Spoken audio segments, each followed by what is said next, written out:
கடந்த 5 ஆண்டுகள்ல இடி, ஐடி, சிபிஐ இப்படிப்பட்ட ஒன்றிய அரசோட அமைப்புகளோட பாஜகவோட கைப்பாவையா பயன்படுத்தி அவங்களை ரைடுக்கு அனுப்புறது.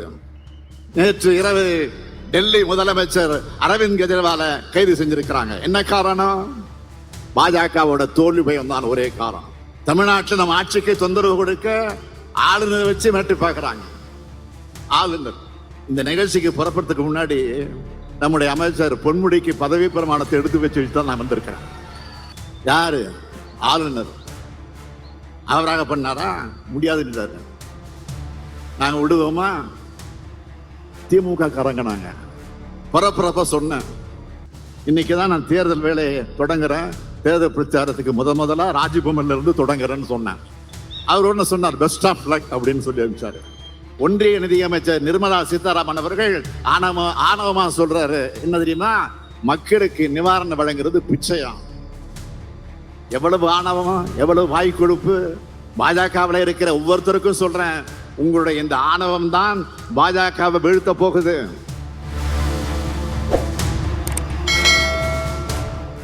பாசிச பாஜகவை வீழ்த்தி இந்தியா கூட்டணியோட ஆட்சியை ஒன்றியத்தில் ஏற்படுத்துறதுக்காக நடக்கிறது தான் இந்த நாடாளுமன்ற தேர்தல். தேர்தல் என்பதால் பிரதமர் இப்போது இந்தியாவிலே இருக்கிறார். அதனால்தான் அடிக்கடி தமிழ்நாட்டுக்கு வர்றாரு. இல்லைன்னா பெரும்பாலும் வெளிநாட்டில் தான் இருப்பாரு. சமீபத்தில் சேலத்தில் உரையாற்றின பிரதமர் மோடி அவர்கள் தமிழ்நாட்டில் அவருக்கு செல்வாக்கு அதிகமாகிவிட்டதால் திமுகவினருக்கு தூக்கம் வரல அப்படின்னு பேசி இருக்கிறார். உண்மையில தன்னுடைய ஆட்சி முடிய போகுதுன்னு பிரதமர் மோடிக்கு தான் தூக்கம் வரல. அவருக்கு ஏற்பட்டிருக்கக்கூடிய தோல்வி பயம் அவருடைய முகத்திலையும் கண்ணிலையும் நல்லா தெரியுது. சரி, தமிழ்நாட்டுக்கு இத்தனை முறை வந்தாரு, அவர்கிட்ட நான் ஒரே ஒரு கேள்விதான் கேட்டேன். அதுக்கு ஒரு முறையாவது அவர் பதில் சொல்லி இருக்கிறாரா? வாரம் வாரம் வந்தாலும் அவர் பதில் சொல்லல. இனி வந்தாலும் சொல்ல முடியாது, சொல்லவும் முடியாது. 10 ஆண்டு காலம் ஆட்சி செஞ்ச ஒரு பிரதமரால தமிழ்நாட்டுக்கு செஞ்ச சிறப்பு திட்டம் ஒண்ணு கூட அவரால் சொல்ல முடியுமா? மேடைக்கு மேடை என்ன சொல்றாரு? 10 ஆண்டு நான் ஊழலற்ற அரசாங்கத்தை நடத்த என்ன சொல்றாரு? பாஜக ஆட்சியில் நடந்த ஊழல்களை பத்தி நாம மட்டுமல்ல, நாடு முழுக்க கேள்வி கேட்டாலும் அவரால் பதில் சொல்ல முடியல. இந்த 10 ஆண்டு ஆட்சியில ஊழல்கள் ஒன்றா ரெண்டா நான் எடுத்து சொல்ல, அதுக்கு இமாலய எடுத்துக்காட்டுதான் இந்திய ஜனநாயகத்துக்கு அழிக்க முடியாத அவமானத்தை ஏற்படுத்தி இருக்கக்கூடிய தேர்தல் பத்திர ஊழல். கடந்த 5 ஆண்டுகள்ல இடி, ஐடி, சிபிஐ இப்படிப்பட்ட ஒன்றிய அரசோட அமைப்புகளோட பாஜகவோட கைப்பாவையா பயன்படுத்தி அவங்களை ரைடுக்கு அனுப்புறது. அப்புறம் பாஜகவுக்கு நிதியா தேர்தல் பத்திரங்களை வாங்குறதுன்னு 8000 கோடி ரூபாய்க்கு மேல் வசூல் பண்ணிருக்காங்க.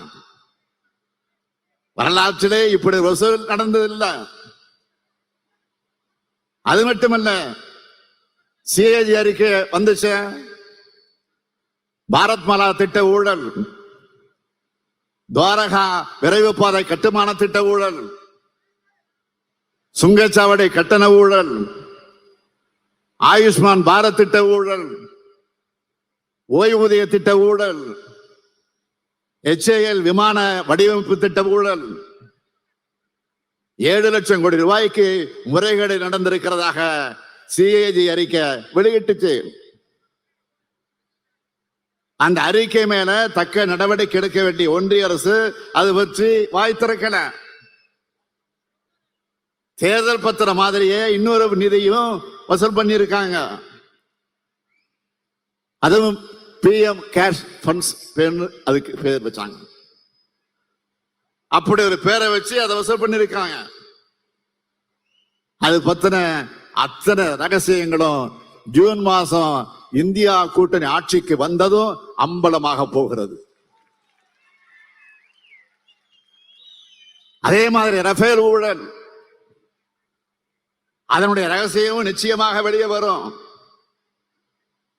இப்படிப்பட்ட ஊழல் ஆட்சியை நடத்தின பிரதமர் நரேந்திர மோடி அவர்களை ஊழலை பத்தி பேசலாமா? பாஜக ஊழல்களை மறைக்க நேற்று இரவு டெல்லி முதலமைச்சர் அரவிந்த் கெஜ்ரிவால கைது செஞ்சிருக்கிறாங்க. என்ன காரணம்? பாஜகவோட தோல்வி பயம் தான் ஒரே காரணம். டெல்லி துணை முதலமைச்சர் மணீஷ் சிசோடியா கைது செஞ்சு 13 மாசங்களாக சிறையில் இருக்கிறார். போன மாசம் ஜார்க்கண்ட் முதலமைச்சர் ஹேமந்த் சோரன் அவர்கள் கைது செய்யப்பட்டு சிறையில் இருக்கிறார். இப்போ அரவிந்த் கெஜ்ரிவால். அப்பட்டமான பழிவாங்க நடவடிக்கை இல்லையா இது? தனக்கு எதிராக இந்தியா என்ற வலிமையான கூட்டணிய எதிர்கட்சிகள் அமைச்சிட்டாங்கல்ல, மக்கள் பாஜகவுக்கு எதிராக ஒன்று திரள ஆரம்பிச்சுட்டாங்கல்ல என்கிற அந்த பயத்துல தவறுகளுக்கு மேல் தவறுகளை செஞ்சுட்டு வருது பாஜக தலைமை.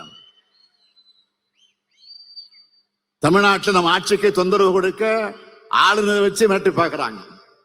ஆளுநர் இந்த நிகழ்ச்சிக்கு புறப்படுறதுக்கு முன்னாடி நம்முடைய அமைச்சர் பொன்முடிக்கு பதவி பிரமாணத்தை எடுத்து வச்சு தான் நான் வந்திருக்கிறேன். யாரு? ஆளுநர். அவராக பண்ணாரா? முடியாதுன்னு நாங்க விடுவோமா? திமுக காரங்க நாங்க.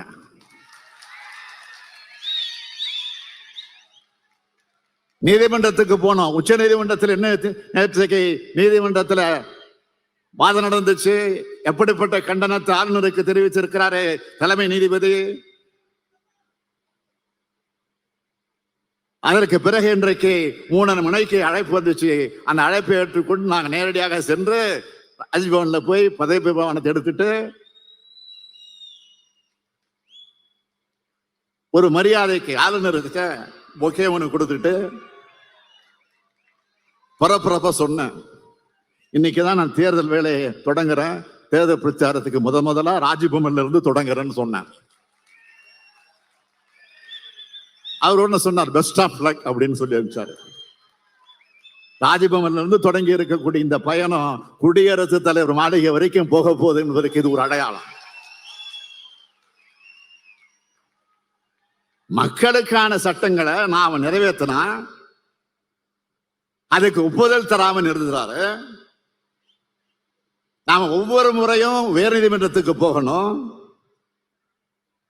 நேற்றும் இன்றைக்கு மாதிரி வரலாற்று வேற எந்த ஆளுநரையாவது நீதிமன்றம் இப்படி கடுமையான கேள்விகள் கேட்டிருக்கா?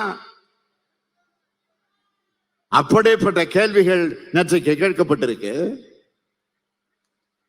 மக்களை எதிர்கொள்ள பயப்படக்கூடிய பாஜக அமலாக்கத்துறை, சிபிஐ, வருமான வரித்துறை போன்ற புலனாய்வு அமைப்புகள் மூலமாகவும் ஆளுநர் மூலமாகவும் எதிர்கொள்கிறது கோழைத்தனம், பேடித்தனம். உங்களுடைய மிரட்டல், ஊரட்டல் அரசியல் அத்தனையும் மக்கள் கவனிச்சுட்டு இருக்கிறாங்க. இது இந்தியா கூட்டணிக்கும் பாஜகவுக்குமான யுத்தம் அல்ல, இது இந்திய நாட்டு மக்களுக்கும் பாசிச பாஜகவுக்குமான யுத்தம் என்று மறந்துடாதீங்க. இந்த யுத்தத்துல மக்கள் தான் வெற்றி பெறுவாங்க. பாசிச பாஜக வேரோடும் வேரடி முன்னோடு வீழ்த்தப்படும். இந்திய மக்கள் இப்போ இந்தியா கூட்டணியுடைய பக்கம் அணிதிரண்டுட்டாங்க. பிரதமர் அவர்களே, மாண்புமிகு பிரதமர் அவர்களே, மாண்புமிகு பாரத பிரதமர் அவர்களே, இந்தியா கூட்டணி மாபெரும் வெற்றி வெற்றி வெற்றின்னு ஜூன் 4ஆம் தேதி வரவுள்ள செய்தி உங்க தூக்கத்தை தான் தொலைக்க போகிறது. நாம கேட்பது தமிழ் மீதும் தமிழ்நாட்டின் மீதும் தமிழர்கள் மீதும் உங்களுக்கு ஏன் இவ்வளவு அவ்வளவு வெறுப்பு? தமிழ்நாட்டுக்கு விரோதமாக எல்லாத்தையும் செஞ்சுட்டு தமிழ்தான் மூத்தமிழ் பிரதமர் மோடி நீலிக்கண்ணீர் வடிக்கிறார். வடிக்கலாமா? நான் கேட்கிறேன், சமஸ்கிருத வளர்ச்சிக்கு நீங்க கொடுத்த நிதி எவ்வளவு? தமிழ் வளர்ச்சிக்கு நீங்கள் கொடுத்த நிதி எவ்வளவு? இத கூச்சம் இல்லாம தமிழ்நாட்டுக்கு வந்து சொல்வார் அவர். நீங்கள் வளர்க்கிற வெறுப்பு தீ என்ன பண்ணுதுன்னு தெரியுமா? ஒன்றிய பாஜக அமைச்சர் ஒருத்தர் பெங்களூர்ல வெடிச்ச குண்டு தமிழர்கள் வச்ச குண்டுன்னு சொல்றாரு. தமிழர்கள் என்ன வன்முறையாளர்களா, பயங்கரவாதிகளா?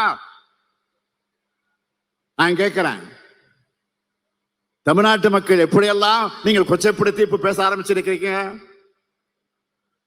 பாஜகவை சேர்ந்தவங்களோட எண்ணம் முழுக்க எங்க இருக்கு?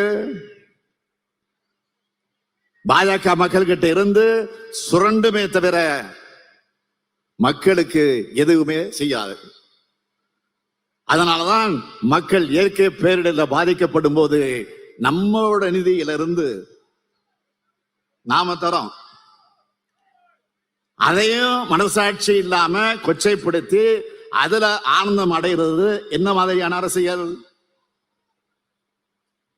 தமிழ்நாட்டில இருந்து ஏராளமான நிதியை வரியா வசூல் பண்றீங்க. அதுல இருந்து நியாயமான பங்கு ஏன் திருப்பி தர மாட்ட மறுக்கிறீங்க? அதுதான் கேட்கிறோம். ₹1 வசூல் செஞ்சுட்டு 29 பைசா மட்டும் திருப்பி தரது நியாயமா, முறையா, தர்மமா அப்படின்னு கேட்கிறோம். இதை கேட்டா சில நாட்களுக்கு முன்னாடி ஒன்றிய நிதியமைச்சர் நிர்மலா சீதாராமன் அவர்கள் ஆணவமா சொல்றாரு, என்ன தெரியுமா? மக்களுக்கு நிவாரணம் வழங்குறது பிச்சையாம். எவ்வளவு ஆணவம், எவ்வளவு வாய் கொழுப்பு! மாண்புமிகு நிர்மலா சீதாராமன் அவர்களே, உங்கள் அரசியலுக்காக தமிழ்நாட்டு மக்களை நீங்க கொச்சைப்படுத்துவீங்களா? பாதிக்கப்பட்ட மக்களை அவமானப்படுத்துவீங்களா? மக்களுக்கு கொடுக்கிறது எதுவுமே பிச்சை அல்ல, அது அவங்களுடைய உரிமை. மக்கள் பாதிக்கப்படுறப்போ அவங்க உதவி செய்ய வேண்டியது அரசியல் இருக்கக்கூடிய நம்முடைய கடமை. அந்த கடமையைத்தான் திமுக அரசு சரியா செஞ்சுக்கிட்டு இருக்கு. கார்பரேட் கம்பெனிகளுக்கு பல்லாயிரம் கோடி தள்ளுபடி செய்யறீங்களா? தொழிலதிபர் கூட்டத்தில் போய் இப்படி பேசுவீங்களா? ஏழைகள்னா அவ்வளவு இலக்காரமா? ₹1 பொருள் வாங்கினா கூட வரி கட்டுறாங்களே மக்கள். அவங்க பாதிக்கப்படும் போது அரசாங்கம் உதவணும் தானே எதிர்பார்க்கிறது. அது தவறா? மக்களுக்கு உதவ முடியலன்னா இதுக்கு நிதியமைச்சர் பதவி?